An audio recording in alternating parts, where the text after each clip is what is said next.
All right. Welcome to Startup with Ferris. Thank you all for tuning in. So, what's new in the world of entrepreneurship? Today, we're talking sales commissions. If you're planning on hiring a salesperson and you're not sure how to compensate them, we've got you covered. Or if you already have a sales team and you're exploring various commission structures, we also have you covered. And for those of you who are not yet thinking about hiring a salesperson, you may want to stick around. I have something for you as well. And since we're talking about sales and salespeople, we need to talk about commissions. So, what is a reasonable commission rate? See, too little commission, it leaves your sales team dissatisfied and unmotivated. Now, too much commission, in many cases, eats into your margins. So, in this live stream, we will discuss the five most common sales commission models and three tips on designing effective sales commission plans. And then I'll cover some real world examples. Now, in our live stream next Wednesday, same time, same place, we'll have even more details, including sample agreements that you can use, as well as some tips from the trenches and the challenges that to overcome when you are hiring for sales and when you are putting together sales commission plans. But before we start, a couple of housekeeping items. One, we do have a full article on how to construct your sales commission plans and also those models that I'm covering today. So check out our website. We have a full article on the topic, and we'll put the article up here in a second.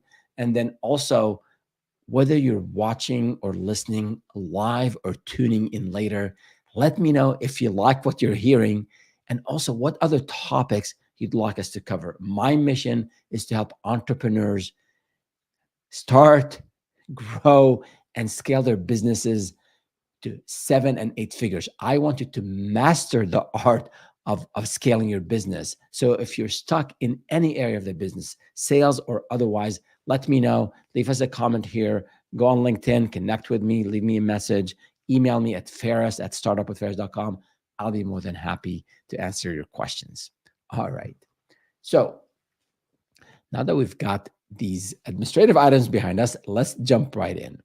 So when you're starting a new company, or maybe you've been at it for a while, uh, you're probably, as a founder, you're the salesperson. The salesperson is most likely you. And you probably don't have yet a budget to hire a salesperson or a sales team, or maybe even engage a lead generation company. But you're stuck. You have to wait till revenue starts coming in before you bring on a salesperson, and then you're not still having to worry about sales commissions. As much of a disadvantage as this may seem to be, it's actually an essential learning opportunity for you as a new founder, or maybe a founder who has been disengaged from sales and is struggling to close deals. So when I speak with founders, and I speak to one, two, three founders on a weekly basis for the last so many years now, I always advise founders to initially perform all functions in sales themselves. This includes pitching, delivering demos, writing and sending proposals, following up on proposals, negotiating, all the way to closing the deals. So this way, as a founder, when you get involved, when you're hands-on in sales, you get a solid first-hand knowledge of the sales process end to end. Now, at some point, your company's growth, it will depend on hiring specifically for sales. If you want to hire, unless you want to be a solopreneur, and that is totally fine. You can stay as a solopreneur and you can have a lot of tactics in place to bring leads in. But at one point, if you want to scale beyond solopreneurship, and if you want to build your empire, or you just want to grow the business to 7 figures, and you want to have a healthy profit margin, you'll most likely need to consider hiring sales. And then you'll have to figure out how to compensate your sales team.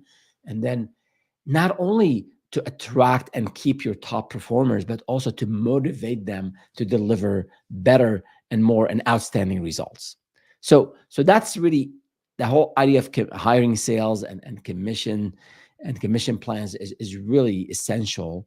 And then you might have tried different things, and I'd love to hear from you if you've tried maybe an approach to commissions that worked or did not work. I'd love to hear about your wins and also things you're maybe challenged with.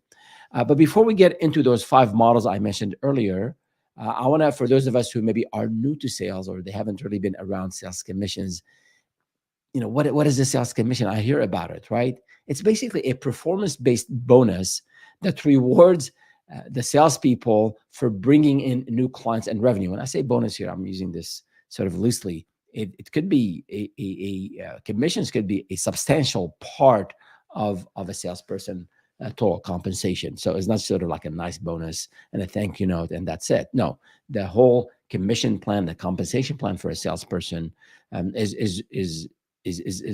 be a lot of factors can contribute to that, including obviously the commission. So a very simple and a very maybe common example is if someone sells, let's say, a contract for $5,000 and they get a 10% commission. 10% of 5,000, that's $500. That's a commission. Now the compensation, the total compensation for the salesperson could involve, again, a base salary, maybe a low salary, and a commission. But we're focusing really here on how to construct the commission structure for your company, how to construct the commission plan for your company. And I want you to think about about the following very important factors. One is, when you are constructing your commission plan, keep your business goals, your company goals at that phase in mind. So, for example, of course, we want to get more revenue. Sometimes you might be looking to upsell to existing clients. So that would be a different business goal than attracting new clients. Sometimes you want to get into a new market. You want to go into a maybe new geography. You want to get into a new, maybe a new vertical. So your business goals and your objectives for the next, let's say, 3, 6, 9 months will have a role, or will be a factor in how you construct, should be a factor in how you construct your commission structure. The other thing is the deal size. If you're selling things at I don't know, your services at $500 a pop, it's different than if your service is $20,000, right? So the deal size is also a factor. Now, the actual service you're selling and the project, the complexity of what you're selling, how much technical knowledge is required to close the deal, and which ties a lot of times to also the sales cycle. So the length of the sales cycle is important. And if your salespeople are going to close something typically over a few days or maybe a week, it's one thing. If you're selling like B2B, if you're selling enterprise software and you provide implementation, training, customer support on that software as a service provider, if that sales cycle is 3 to 6 months, it is going to impact the motivation of your salespeople you want to have that sustained motivation, and you want to be able to support your salespeople as they're going through this long cycle. So keep those factors in mind, and we did keep these factors in mind when we developed what I'm about to cover. These structures that we will show you what each structure is for, when it's ideal, some potential downside, so you make the right decision for your business. All right. Now, when you choose a sales commission structure or a plan, it's sort of similar to selecting the perfect outfit. There's no perfect outfit for every person. So the outfit, in this case, the structure, the commission structure, it must align with, again, your unique culture, goals, and the overall strategy. So let's talk about with that in mind, let's talk about the first commission plan, flat rate commission. Okay. And we have, actually, for those of you who are watching, we do have slides on each one of these. And again, the article we have on the website covers all of this in detail as well. Let's just see if we have any comments. We are good. All right. So flat rate commission, it's basically a fixed amount per sale. So you tell your salesperson, for every deal you close, it's $500. That's it. It's simple, predictable, easy to understand, easy to manage and administer. So if your salesperson, they close 10 deals this month, 500 per deal times 10, $5,000. Very simple, very easy. And it's ideal for firms with a, I would say, with a uniform deal size and a focus on consistent sales activity. So yeah, and then now what's the downside?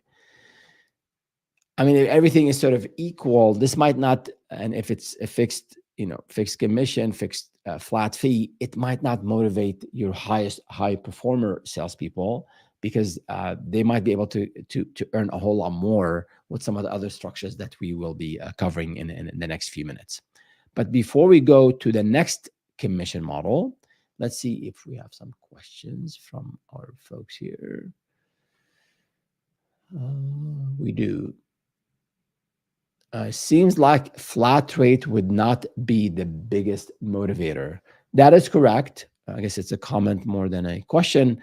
Like I said earlier, um, some of us thrive on uncertainty and unknowns, and we want to go and conquer the world, and we'll be motivated by some of the other plans that we'll cover later. And some of us like stability. And actually, I'll talk about some personal examples later from my own experience in the different companies we've started. But I would say, yeah, I mean, thank you for the comment. Basically, some folks like stability, so this model might be good for them. But if you have some high achievers and they want to be able to make more, if they close certain types of deals, then this flat rate commission might not be the best fit for you. And that's why we have this structure here. We say, what is the plan, the benefits, whom it's ideal for, and then the potential downside. This way, you know exactly what you're getting yourself into. Now, the second commission plan here is percentage-based commission. It's a bit similar to the previous one. And basically here, a commission-based that is a percentage of the total value. So for example, the deal is $10,000 and you give a commission of 10%, then the salesperson, he or she will get $8,000 when they close a deal. It's a percent of the total value of that sale. Now, what are the benefits here? This plan rewards larger deals. So with the previous plan, with the flat rate plan, the salesperson gets $500 per deal. Whether they close the deal at $5,000 or $10,000 or $1,000, they get the same commission.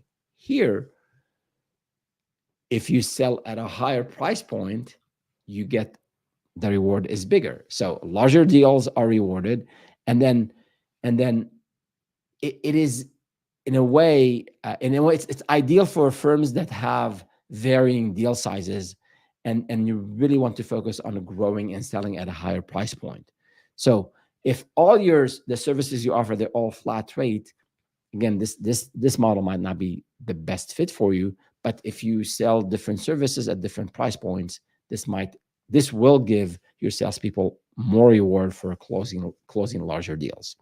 Now, the potential downside here is that it can, it's always give and take. This could promote unhealthy competition between your sales team members. Initially, if you're a founder and you hire one salesperson, it's not an issue. But obviously, as the business grows and as you have more salespeople, this might be an issue here. And then also another thing, if you're just pushing your salespeople to sell at a higher price point, in addition to the unhealthy competition between sales team members, it could also, your salespeople might start forcing an upsell on clients who maybe do not need a specific service, just so they could get more commission. Now, I'm all for upselling, cross-selling. At the same time, you learn over time that if you sell customers things they don't need and they don't have a use for, it will leave a bad taste in their mouth. And I don't think it'll be very, very productive for you and for the relationship with the client on the long term. So yes, upsell, cross-sell, show the value of what you offer, support the client, help them buy more from you. I'm all for that.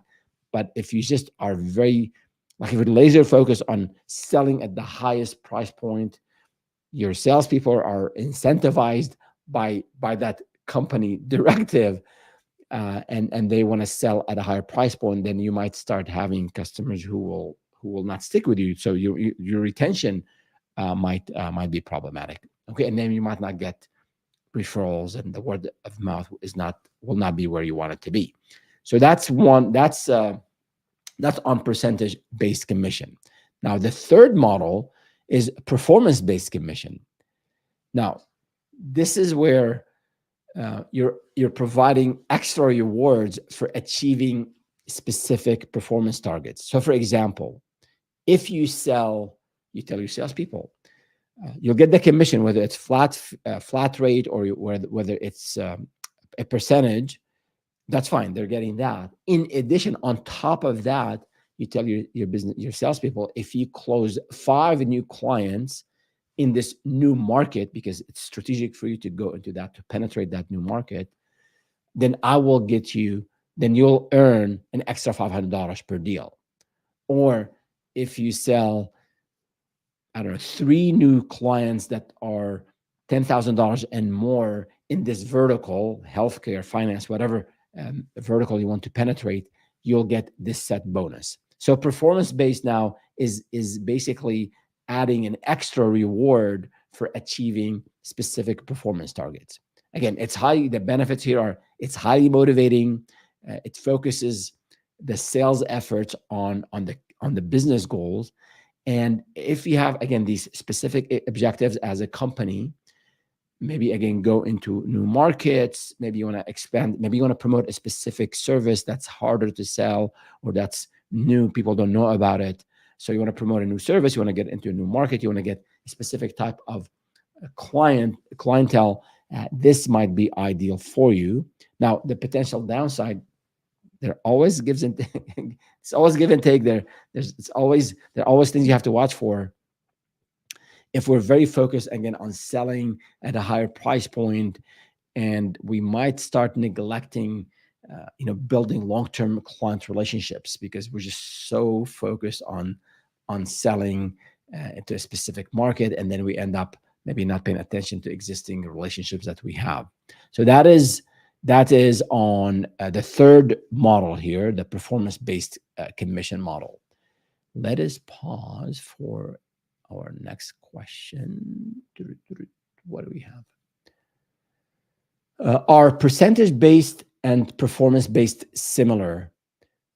Yes and no. Thank you for the question. So percentage-based is straightforward. 5% of, let's say your service is $10,000, and then you tell your salespeople, I'll give you 5% for every deal you close. So 5% of 10,000 is $500. That's percentage-based.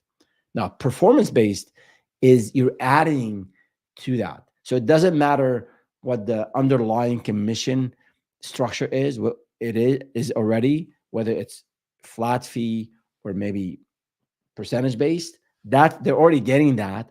On top of it, you're adding another layer, another way for your salespeople to earn commission, and that's based on that, what I'm calling performance-based. So basically, they hit you, and you said you have to be very clear on those KPIs. We'll talk about KPIs, the key performance indicators, in a little bit. But basically, you have to be clear on what is sort of standard, and then what is the performance-based. So you keep selling, you get 10% or 5% per deal. But then when you hit a specific milestone, and the milestone could be, again, a number of clients in a specific vertical, in a specific market, a number of sales you make on a specific, maybe new service, or whatever strategic for the business is. Maybe you say, once we hit $50,000 in revenue, I'll get you a $5,000 bonus. So that is the performance based. It's aligning what you want to achieve as a business owner for your business with what you want the salespeople to do for you. So hope that makes it clear. If not, please email or comment. We will happy to spend more time on it. Moving on to the next commission model, and it's a hybrid. And this is where we are combining elements of maybe a flat rate and a performance-based commission. Again, these there a bit of overlap in some of these models. So take what you think fits your business, apply it, and again, let us know if you're struggling with that. So let's say I sort of alluded to this one is you are giving someone a flat rate, or again maybe performance based commission. That's already in place, and then you say if you sell 20K and above, you get an extra amount. So you're combining different models here. So if you have, for example, uh, like you really want to highlight a specific, you want to grow revenue like big time, and again, sometimes revenue growth might not be an, a company goal, and this might be counterintuitive, or it sounds counterintuitive, like, well, how come I always want to increase revenue? Of course you want to increase revenue, but sometimes you might want to focus on profitability. Sometimes as a business owner, you might, if you're entering a new market, you might sell at a very maybe at cost, or maybe lose money, have a sort of a lost leader type service to get in, to penetrate.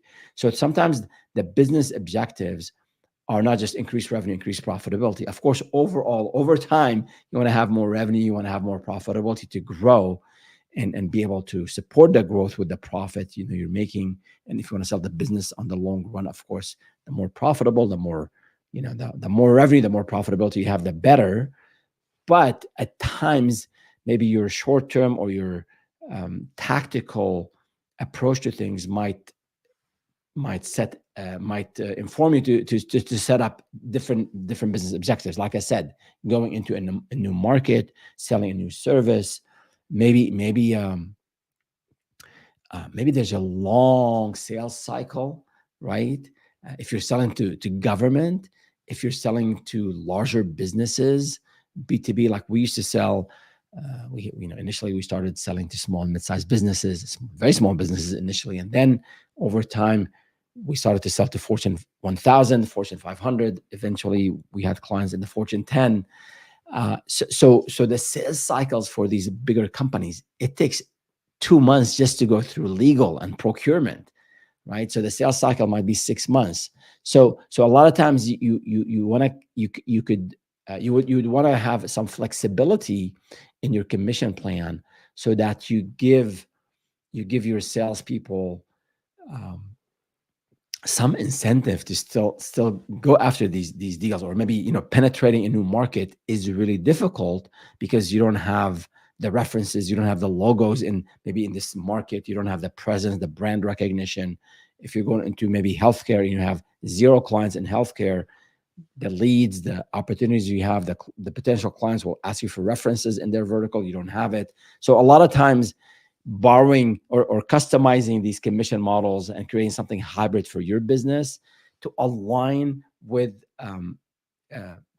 creating those hybrid or customized commission plans to align with your business goals is going to be very important. So keep that in mind. I think aside from the details of each commission plan, take from these plans what makes sense for you based on your business priorities. Now, as you start to use these like performance-based models, or maybe you use this hybrid commission models, I think one of the downsides here is that things get a bit complex. You have to figure out what's the base, and what the base is, the base commission, and then what's the performance base, and or maybe like the hybrid. So tracking all of this could get very tricky, and then communicating this effectively to your salespeople, that's going to also be very tricky. So to avoid these potential downside, to avoid the potential downside, make sure everything is clear, is well documented, walk through different scenarios with your salespeople, so you don't leave any room for ambiguity, and then you start arguing after the sale is made on who's getting what. So that's something to keep in mind. Start simple, excuse me, start simple, and then get to complex later. Now, the fifth and final model we'll talk about today is a probationary versus long-term commission models. So basically, in this approach, in this model, you offer a lower commission rate, or maybe a stipend, or maybe sometimes you hear the word draw, where you're drawing money from future commissions during an initial probationary period. So initially you'll pay less in terms of commission, but then you'll transition to something more lucrative over time. A lot of reasons to do this. Maybe a new salesperson, or maybe you're not sure about their ability to sell. So prove to me that you can sell, and then initially you won't be making as much money, but eventually you'll make a lot. You can have maybe like a probationary period of a month or 2 or 3, depending on your sales cycle. You want to allow enough time for people to sell based on your sales cycle. So this, I think, the benefits of this approach is it reduces the cash flow requirements on your firm, on your company, because you don't have to give out cash. Again, this is not free to be cheap. Don't get me wrong. Take care of your people. Take care of your people. Your people will take care of your business. That's one of our mottos here at Startup with Ferris, and we have a track record of that in the companies we've built and the companies that we have today. But the idea is sometimes cash is tight, and you just can't afford to give a lot of cash out. You have to make payroll, you have to pay rent, you have to do marketing. So share that with the salesperson. Be transparent. Say, hey, my friend, uh, you're amazing. I know you'll do well, but work with me for the first 2-3 months. Get me the clients, get me the leads, get me the revenue, and then I'll compensate you better and more later. And a lot of reasonable people, I think, will understand that and will work with you. So it is ideal, I think, for companies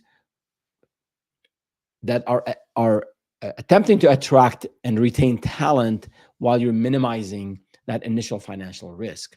Now, the potential downside here, as I said, you might not be able to attract the most experienced or the highest performing sales professionals. But I think if you have a vision and you have a track record, and you as a business owner, or as a sales manager, you're working really hard, and when you talk to people and you're sincere and transparent about the challenges you have, people believe in you. People work with people. I always say people buy from people. People work with people. It's not about, sometimes not just about the money I'm bringing in. Yes, I have to bring enough money to take care of my needs and support my family and save and all that.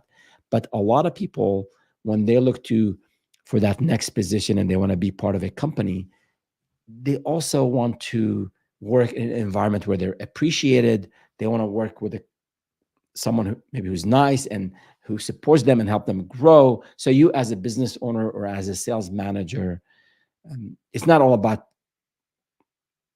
just paying people a whole lot of money to attract top talent. Sometimes your vision, your passion, your work ethics, and showing that you're giving it your best and you want their support to help you achieve that vision, that, I think, by itself could attract those some top talent. Although you might think that you might not be able to afford them, but there are other things to I think to working with someone and for someone, and money is only just one part of it. So keep that in mind when you are talking and trying to attract top talent. Now, before we go into the second part of this live stream, which is on the 3 tips on designing an effective sales commission plans, let's see what questions we have. I think we have one question here. Does there tend to be more employee turnover for sales teams than other parts of the company? That is a very good question. I don't know. Statistically if there are numbers where it shows that there's a higher turnover in sales than other parts of the company. I can tell you for certain from what I read and stats that are there, and from my own experience, a toxic the turnover rate is going to be really high in a toxic environment, whether it's in sales or otherwise. If people are not appreciated, you'll have a higher turnover. If people are not learning new things and they're not growing, you'll have a high turnover. So I think, I'll make a note to check this out after the live stream and see if we have some stats on turnover and sales. But I would say, in my experience, when we took care of our people, and when we were growing and our people are growing as well, and we had when we had sort of um, we're focused on what we want to do, and we're supporting our team to get there, we had very low turnover in sales and otherwise. But sometimes, people leave. People do leave. People, they relocate. They develop a passion for something else, and they want to pursue it. They want to go back to school. Who knows? So, I mean, it'd be lovely to have reduced turnover to zero, but that's just not realistic. But I think as a business owner, when you hire salespeople, I think make sure, which will this was just something we'll cover next week about the agreement, the sales when you have a salesperson, and constructing a commission plan, and make sure it's very clear, and things to include and things to avoid and things not to include in that sales agreement. We'll cover all of that next week. I think if you're very clear on those, and you set a high bar, and you set some expectations, even though there could be high expectations, but you're reasonable with people, you're tracking their performance, you're supporting them, I think it will reduce your turnover that way. So, not giving you a very direct answer, but we'll do some research afterwards and see if there are stats on turnover and sales. All right, so we've covered the 5 very common models in terms of sales commissions, and there are many others, and I know it could be sort of overwhelming with the countless commission plan options. So creating something that is very unique, specific for you, the ideal for your company, is crucial, I think, for growing the business and for retaining a top performing sales team. Now, to ensure that your plan motivates and drives results, I want you to consider 3 factors when you design your commission structure. One, and I've been focusing on this already, it's really making sure you're aligning your business objectives and revenue goals with this commission structure. So I already covered a number of examples. So a lot of people just forget, and they just, okay, I'll give you 10% commission, just go out and do it. You have to think thoroughly through, what is it that I want to accomplish as a company, and make sure the commission plan supports that. So one more example on this topic. If you want to get into the tech sector, it's a priority for you, then offer a higher commission. Whatever model you use, just make sure your people will get better compensated if they get you into that sector, right? So we talked enough on this. We brought a lot of examples, but I think this concept of aligning the structure, the sales commission to the goals of the company is something I see a lot with entrepreneurs. They just think of commissions as a flat rate or as a percentage, and they move on. It's not the case. We talked a little bit about metrics. So this is the second critical factor I want you to also consider when you're constructing your sales commission plans, is that you incorporate KPIs, performance metrics, key performance indicators. So have a scorecard of sort. Make sure those KPIs are very well defined. So, for example, let's say you're doing some marketing activities, you're producing content, you're going to conferences, you have someone maybe doing lead generation for you. They bring the lead in, and now you want to track how many qualified leads you're getting. Now, for your KPIs, that's one factor, how many qualified leads. That's sort of a marketing function. Then those qualified leads, you want to track the whole lead nurturing process, or the process from them being qualified leads all the way to becoming clients. We have a full video on this. It's called The Ultimate Guide to Sales Funnels. So we'll include the link in the description. But if you're new to sales funnels and sales concepts, you definitely want to watch that. It's a 20-minute video, but we put a lot of examples, and we walk you through the stages that people go through when they buy from you. No one buys in a linear fashion, but those concepts, I think, are important: the education, the evaluation, the negotiation, all that. So you want to track the sales performance of your salespeople with those KPIs. So, for example, of all the qualified leads we're getting, like how many of them did we run a demo for, or how many of them did we end up sending proposals for, and then what is overall win rate or close ratio for your business. So of every 10 qualified leads, the ratio might be 30%. We're closing basically 3 deals out of the 10 qualified leads we get. So if that's sort of the benchmark, that's the average for the firm. So you can then measure that rate against each salesperson that you have. So monitor the time. For example, it takes from getting the qualified leads all the way to closing. That's your sales cycle. It could be 2 days for some people, depending on the service that you offer. It could be 2 months. It could be 3 months for others. So that's something you want to track, and then you want to help your salespeople do better. So maybe they're getting stuck in getting a legal review of the client proposal. So if it's taken 2 weeks for the lawyers to finalize a document, and it's taken a week for you to review it, if you reduce this 3-week period into 1 week, then you closed, you shrank the in a good way the sales cycle by 2 weeks, and then that means you've got a signed contracts 2 weeks earlier, you got cash in 2 weeks earlier, right? So the idea here, and we talked a lot about these KPIs actually in our series on CRMs. And for those of you who are just watching this, check out our series on CRMs. We talked about everything you want to know about CRMs, how to choose one, how to implement one, best practices.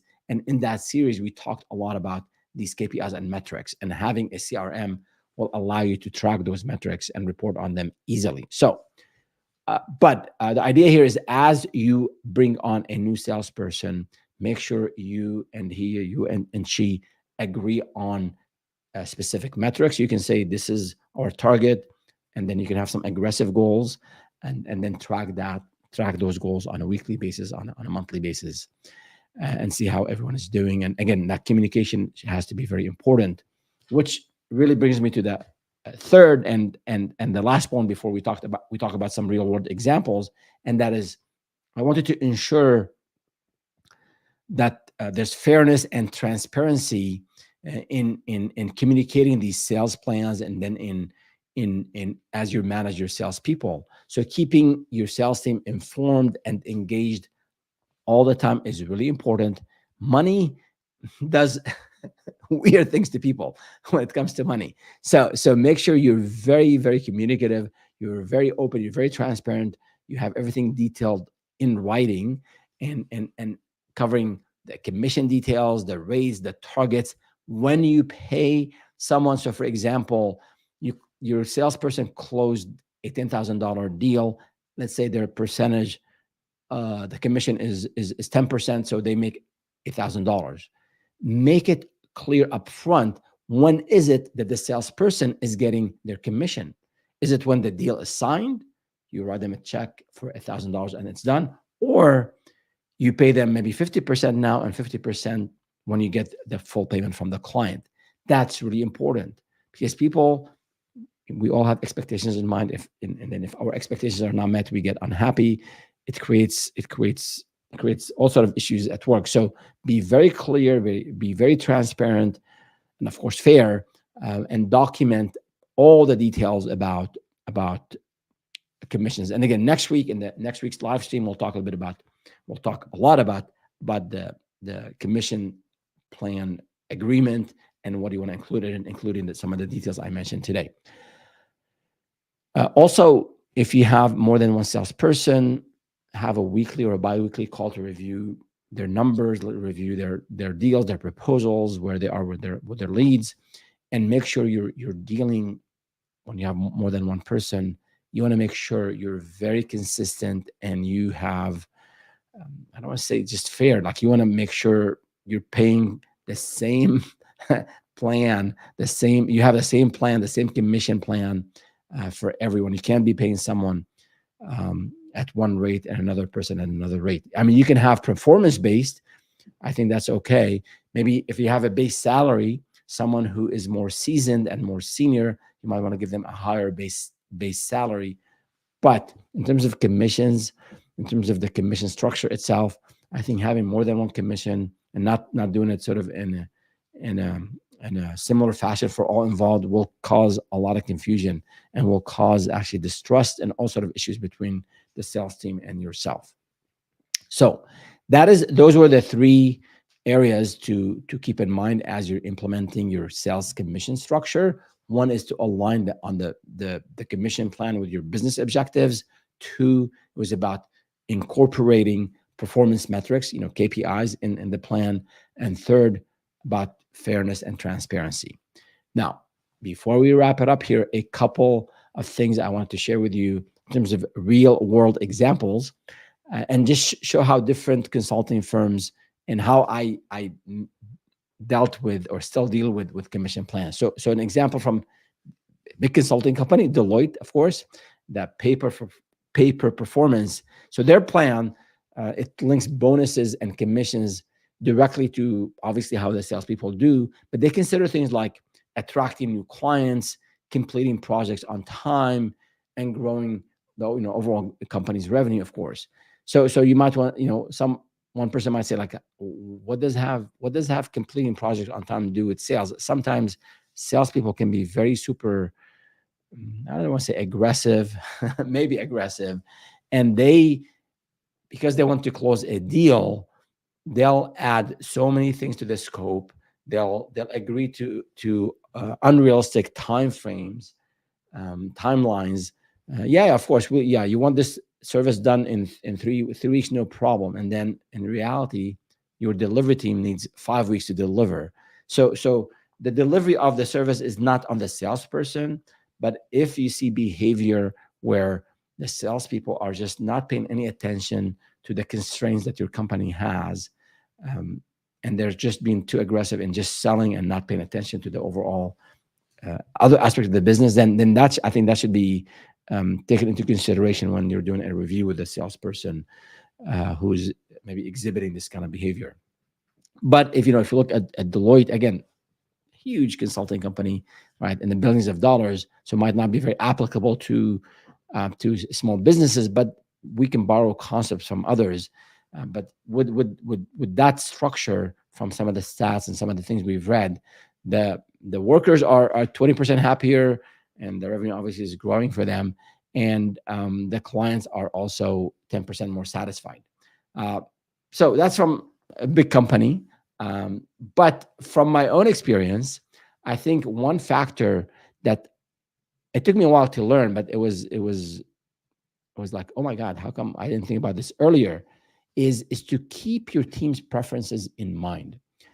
I think I've used most, if not all, of the commission strategies I mentioned above in the various businesses I've been involved in. And this one factor about taking your team's preferences in mind is really important. So you have some people who are some sales folks who want some form of stability in the compensation and what they're bringing in. So going with a fixed amount, it just puts them at ease. You say, okay, you have a base salary, and I'm going to give you $1,000 per deal. On the average, they're closing 5 deals a month, so they know they're getting $5,000. Of course, if they close more deals, they'll make more money. If they close less deals, they'll have a little bit less money. But you've removed some of the variables. They know that they just have to work. They have to work hard to close those 5 deals, but they'll make $5,000. So some people, they need that stability for whatever reason. Everyone is different. So keep that in mind. Now, others, they just live on the thrill of uncertainty, and they want to sort of conquer the unknown, and they want to make as much money as they can, and they don't mind having a dry season for a month or two, because they know they can have they can make a whole lot of money on the other side. So for those folks, performance based may be a much better fit, because they know they can.